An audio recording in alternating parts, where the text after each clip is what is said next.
बेटा ये स्पीति में बारिश का सेकंड पार्ट है और फर्स्ट पार्ट में हमने मतलब स्पीति के बारे में जाना था कि स्पीति जो है किस किस राज्य के अधीन रही। आगे हम बारालाचा और माने पर्वत श्रेणियों की बात कर रहे थे। जो स्पीति में माने पर्वत श्रेणियां हैं वह बुद्धिस्ट रहते हैं, बौद्ध लामा। बौद्धों के माने मंत्रों के नाम मंत्र हैं उनके ओम मणिम पद्मेम होम। इन मंत्रों का वहां निरंतर जाप होता रहता है। बड़ा ही महत्व है उनके इस मंत्रों का। इस प्रदेश में इन मंत्रों का जाप इतना अधिक हुआ है कि लेखक क्या कहते हैं कि ये जो चोटियां हैं ये माने मंत्रों के जाप से, लामाओं के जाप से उदास हो गई हैं। इन पर आर्तनाद, ठिठुरन, गलन जमा हुआ है। काफी अधिक ऊंचाई है, ये मध्य हिमालय है, इसी में स्पीति स्थित है। इसके पार बाह्य हिमालय है जिसकी एक चोटी 23,064 फीट ऊंची है तथा कई चोटियां 20,000 फीट से भी अधिक ऊंची हैं।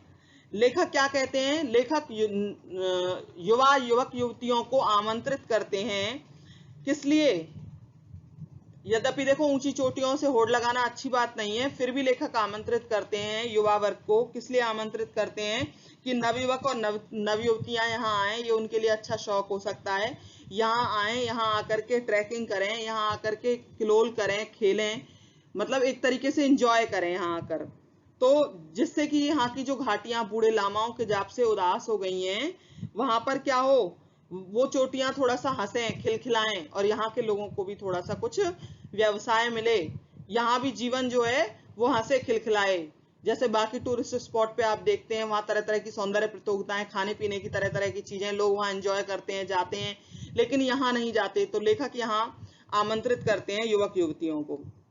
आगे उन्होंने बताया है यहाँ की ऋतुओं के बारे में। यहाँ बस दो ही ऋतुएं होती हैं जो मैं आप लोगों को बता चुकी हूँ। एक शीत ऋतु होती है और एक बसंत ऋतु। शीत ऋतु लंबी होती है 9-10 महीने की, और बसंत ऋतु जो होती है वो काफी अल्पकालिक होती है, 3 से 3 महीने की होती है। तो पारा जो है वो कैसा होता है? बसंत ऋतु जून से सितंबर तक होती है। यहाँ तापमान बसंत ऋतु में औसत 15 डिग्री सेंटीग्रेड होता है। 15 डिग्री सेंटीग्रेड बसंत में होता है। और जनवरी में तापमान मतलब बहुत ज्यादा लगाएंगे तो 8 डिग्री से ऊपर कभी नहीं जाता। बसंत में दिन गर्म होता है, रात ठंडी होती है। शीतकाल के मौसम का तो आप अनुमान भी नहीं लगा सकते। मतलब शीतकाल में जो ठंड होती है यहाँ, उसका तो आप अनुमान भी नहीं लगा सकते, वहां जाकर ही अनुमान लगाया जा सकता है। बसंत में भी फूल नहीं खिलते हैं, हरियाली नहीं होती है। शीत में तो यहाँ के नदी नाले सब जम जाते हैं, हवाएं तेज चलती हैं, जो खुले अंगों में कैसे लगती हैं? ऐसे लगती हैं कि मानो कांटे चुभ रहे हो, शूल की तरह लगती हैं बिल्कुल।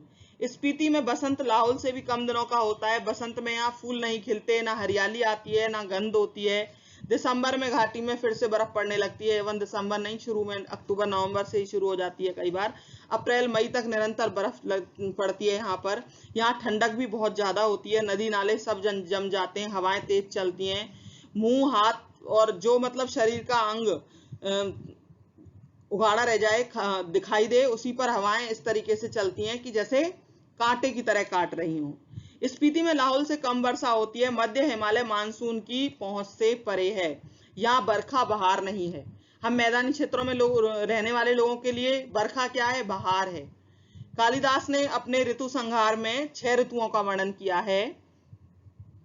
6 ऋतुओं का वर्णन उन्होंने किया है कि प्रिय जल की फुहारों से भरे बादलों के मतवाले हाथी पर चढ़ा हुआ।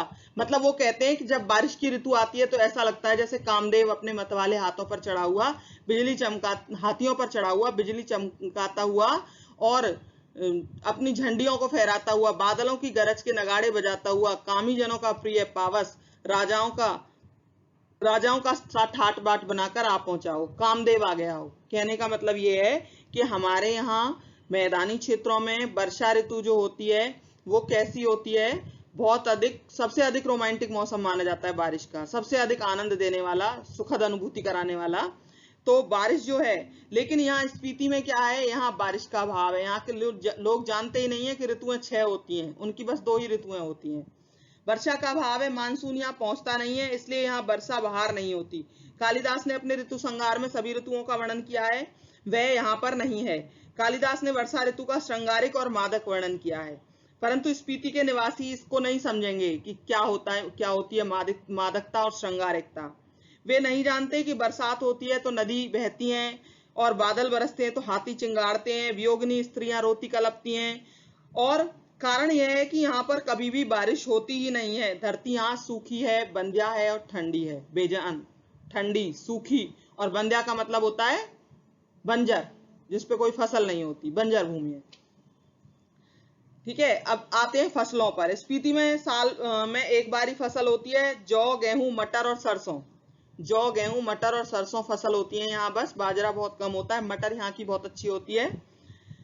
पहाड़ों से बहने वाले झरनों से सिंचाई की जाती है। पानी का कोई साधन नहीं है, बारिश नहीं होती है, पहाड़ों से जो झरने बहते हैं उन्हीं से सिंचाई की जाती है फसलों की।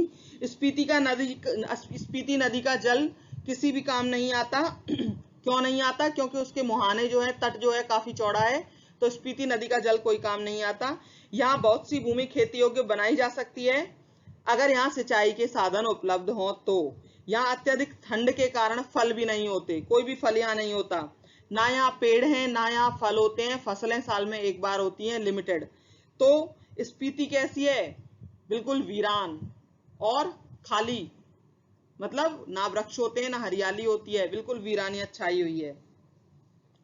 अब लेखक अपने बारे में बताते हैं कि इस तरीके से उन्होंने स्पीति का वर्णन किया। स्पीति का वर्णन करते करते वो यात्रा वृत्तांत है, फिर अपने बारे में बताने लगते हैं कि लेखक को एक सुखद घटना की याद आ जाती है। जब वो काजा के डाक बंगले में, काजा आपको बताया था स्पीति के अंदर है, काजा एक कस्बा है छोटा सा। जब वो काजा के डाक बंगले में सोया हुआ था, आधी रात थी, लगा कोई खिड़की खड़का रहा है। उसने उठकर खिड़की खोली तो हवा का एक तेज झोंका मुंह को जैसे छीलने लगा। बहुत तेज हवा का झोंका था, छीलने लगा। लेखक ने दरवाजा बंद किया, पता लगा कि बारिश हो रही है, बर्फीली बारिश, जैसे नगाड़े पर थाप पड़ती है उस तरीके से बारिश तो हो रही थी, लेकिन जैसे पाला पड़ता है ना हमारे यहाँ, ऐसे बारिश की बूंदें जो है बर्फ के रूप में गिर रही थी और मास ऐसा लग रहा था। सुबह लोगों ने कहा यात्रा शुभ होगी। लोग बोले कि आपकी यात्रा बड़ी शुभ है, आपके कदम हमारे यहाँ स्पीति में बहुत शुभ पड़े हैं, क्योंकि स्पीति में काफी दिनों से बारिश नहीं हुई थी, बहुत दिनों बाद बारिश हुई है। ठीक है, धन्यवाद बेटा। चैप्टर कंप्लीट हो गया, स्पीति में बारिश। ठीक है, तो ध्यान से वीडियो देखें और चैप्टर को समझने की कोशिश करें। Thank you.